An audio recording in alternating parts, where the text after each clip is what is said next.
उत्तर प्रदेश सरकार अयोध्या को विश्व स्तर पर एक प्रमुख पर्यटक आकर्षण के रूप में बढ़ावा देने के लिए राम भूमि नामक एक थीम पार्क बनाने की योजना बना रही है। यह कैलिफोर्निया के लोकप्रिय डिज्नीलैंड से प्रेरित है, लेकिन यह रामायण की घटनाओं पर आधारित होगा और भगवान राम के सिद्धांतों और गुणों को बढ़ावा देगा। आध्यात्मिक शहर अयोध्या में जल्द ही कैलिफोर्निया के डिज्नीलैंड से प्रेरित होकर अपना एक थीम पार्क होगा। थीम पार्क राम भूमि रामायण कार्यक्रमों पर जोर देगा और भगवान राम के सिद्धांतों और उनके गुणों को बढ़ावा देगा। इस परियोजना के तहत अयोध्या को दुनिया भर में एक लोकप्रिय पर्यटन स्थल बनाने के लिए अयोध्या विजन 2047 की शुरुआत की गई है।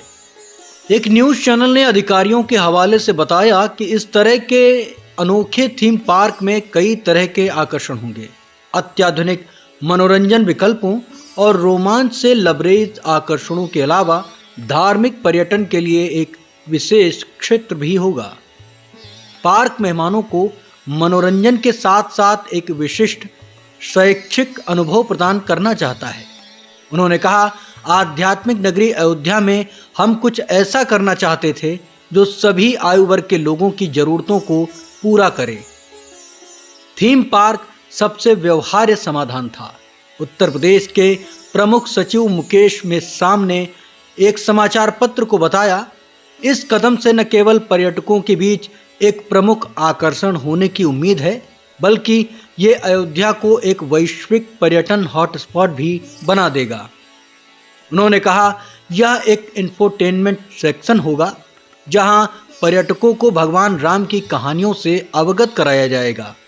यह वर्तमान पीढ़ी को भगवान राम के नैतिक मूल्यों से अवगत कराने में भी मदद करेगा।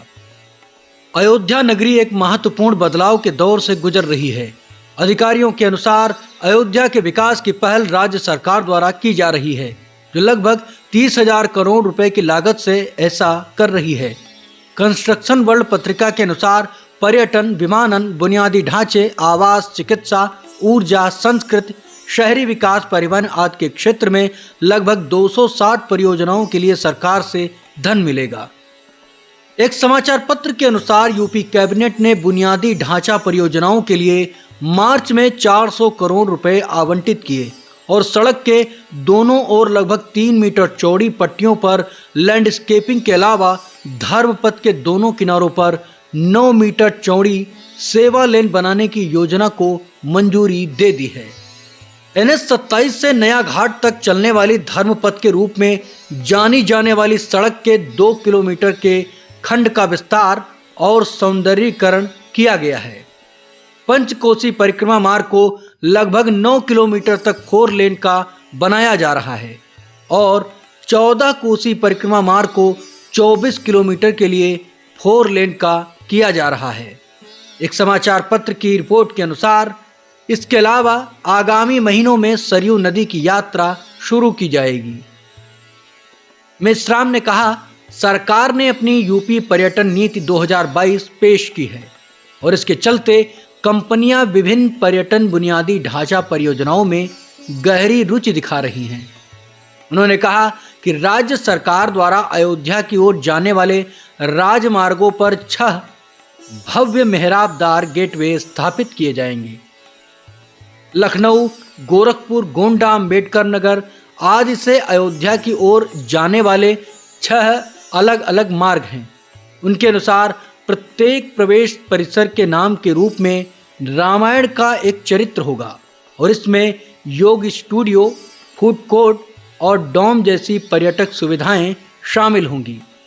इसके अतिरिक्त जानी मानी निजी होटल श्रृंखलाएं महलों को विरासत संपत्तियों में बदलने और आगंतुकों और यात्रियों को एक शाही अनुभव प्रदान करने के बारे में अयोध्या के पूर्व शाही परिवार के साथ चर्चा कर रही हैं। आज समूह रेडिसन, ITC और ओयो के साथ कुछ प्रसिद्ध होटल और हॉस्पिटैलिटी समूह, जिन्होंने राम की इस नगरी में नई परियोजनाओं के निर्माण को प्राथमिकता दी है। एक समाचार पत्र के अनुसार हॉस्पिटैलिटी क्षेत्र की बड़ी कंपनियां मंदिरों के शहर अयोध्या को लेकर आशान्वित हैं, क्योंकि उनका अनुमान है कि आगंतुकों की संख्या 2022 में 2 करोड़ से बढ़कर अगले 8 से 9 वर्षों में 4 करोड़ हो जाएगी। एक समाचार पत्र के अनुसार टाटा समूह की hospitality firm Indian hotels company का अयोध्या में 2 भवन खोलने का इरादा है, जबकि होटल एग्रीगेटर ओयो होटलों और होमस्टे की अपनी इन्वेंट्री का विस्तार करना चाहता है। योगी आदित्यनाथ के नेतृत्व वाली सरकार ने अन्य महत्वपूर्ण वर्तमान परियोजनाओं के बीच श्री राम अंतर्राष्ट्रीय हवाई अड्डे के विकास के लिए 525 करोड़ रुपए के खर्च को भी मंजूरी दी है। लखनऊ हवाई अड्डे के 1261 एकड़ की तुलना में नए हवाई अड्डे का निर्माण लगभग 600 एकड़ में होगा। निर्माण कार्य पूरा होने के बाद हवाई अड्डे में बोइंग सहित वर्तमान में संचालित कुछ सबसे बड़े विमानों के लिए भी जगह होगी। भगवान राम की दुनिया की सबसे ऊंची प्रतिमा भी आगामी परियोजनाओं में से एक है। प्रस्तावित प्रतिमा पर लगभग 2,500 करोड़ रुपए खर्च होंगे। गुप्तार घाट से नया घाट तक रिवर फ्रंट का निर्माण भी किया जा रहा है। घाटों में फिसलन भरे फुटपाथ बनाने के साथ स्ट्रीट लाइटिंग लगाई जाएगी। यदि सब कुछ योजना के अनुसार होता है तो आगंतुक 1.5 घंटे की भव्य यात्रा में भी भाग ले सकते हैं, जो नया घाट में समाप्त होती है।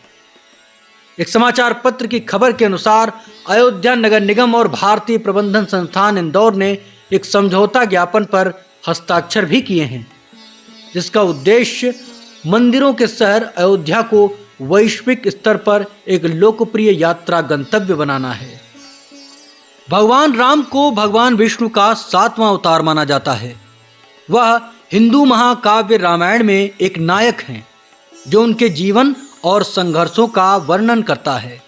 भगवान राम का जन्म अयोध्या में हुआ था और यही कारण है कि यह एक लोकप्रिय हिंदू तीर्थ स्थल बना हुआ है। प्रसिद्ध राम जन्मभूमि मंदिर, जिसे भगवान राम के जन्म का सटीक स्थान माना जाता है, श्री राम को समर्पित तमाम मंदिरों और मठों में से एक है।